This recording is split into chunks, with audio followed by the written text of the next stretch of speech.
Hello students, in today's lecture we'll learn about causes of resistance to change.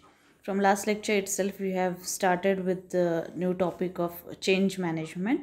So in continuation with it, and during last lecture we saw need for change. In today's lecture we are going to see the causes of resistance to change. Resistance means people oppose the change, because as I said in last lecture also, change is always inevitable. You have to accept the changes taken place in your personal life, family life, your organizational life, your professional life. So these changes, you have to accept them whether you like them or you don't like them. It's not, anything is not in your control, right? So you have to adjust yourself with whatever changes do take place. So we are going to see what are the causes of resistance to change, why people oppose change, why change is not accepted by people in a positive manner. Every change is always negatively viewed.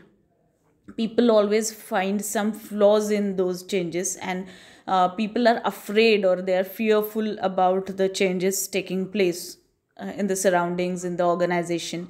And but here in our topic we are going to consider only why people or why employees in business organization they resist the change, what are the reasons behind it. So here we are not talking about any personal changes, we are just going to talk about what kind of organizational changes do take place, and how, what kind of resistance you get from your employees. So the first point in this regard is economic factor. Of course, the first important factor is economic factor. That means it is related to your salary or wages. The first thing which strikes the mind of any employee is that if certain change is being introduced in the organization, then whether it will affect the salary or wages of people, or personally, because you have been settled economically, because you are consistently getting a regular income through salary or wages, and your family is dependent on it, so your survival itself is based on that salary. And therefore the first thought which strikes your mind is that if any change is being introduced, then whether this change will affect my salary, right? So that is the first thing. Therefore workers resist automation because they fear that they will lose their jobs. Okay, and this was the experience all over the world when computers were introduced. People thought that computer is a machine which is going to do all sort of work which human beings earlier used to do. All manual work was being automated, and this was the first fear, first thought which came into employees' mind, that they will lose their jobs because computers will be replaced by that. Okay, so this is a long run argument which is being continuing whenever a change is being introduced.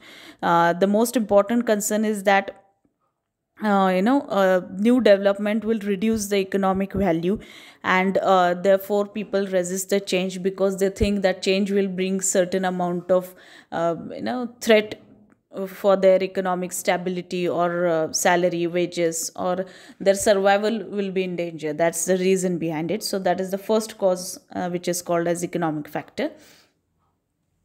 Then the second one is inconvenience. So change may pose a threat to make job more difficult, or it may lead to some discomforts in the job. Now again, suppose whenever the computers were introduced, same example I'll continue with. When computers were introduced, people thought that it is such a difficult machine to handle. Our manual work was going on very well. Now why this change is being introduced by the organization is, and what is the requirement, and we are so very uncomfortable in handling the new technology or new machine called computer, right? So this was the discomfort in the minds of employees.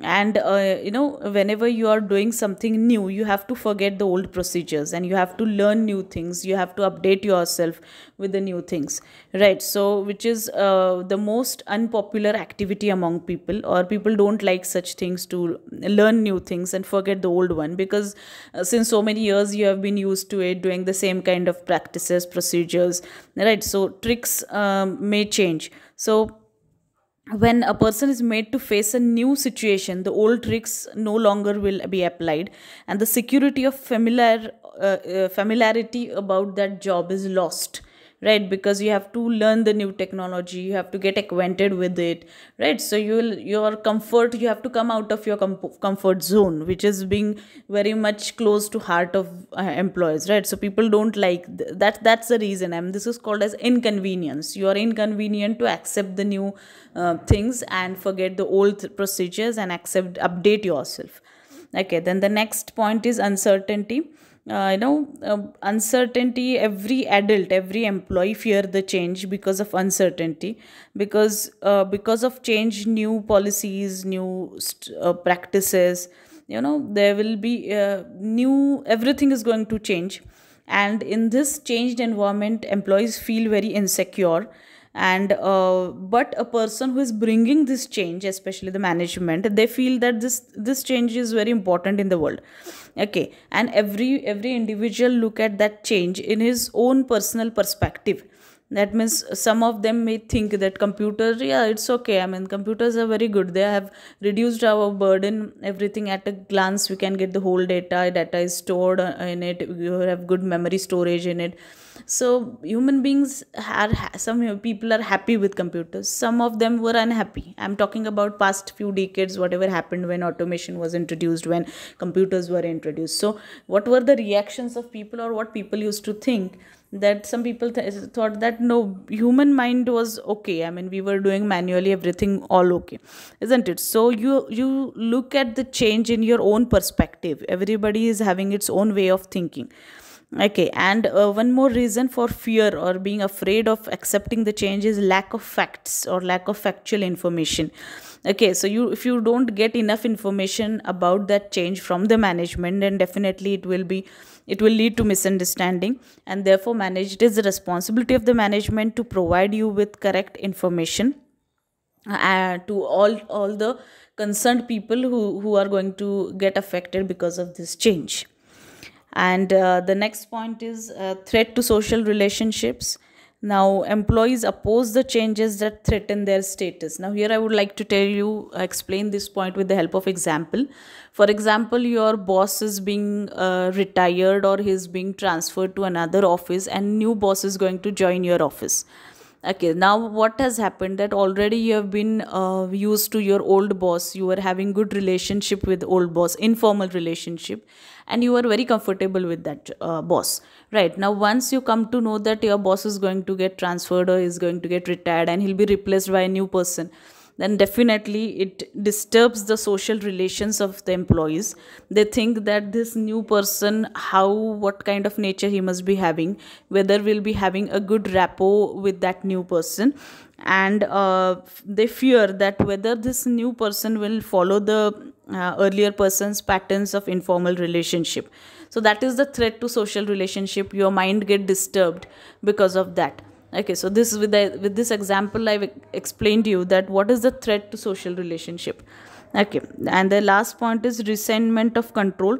Now, resentment means displeasure. That means you're not happy with it. Okay, so many people are not happy to take the orders after the change.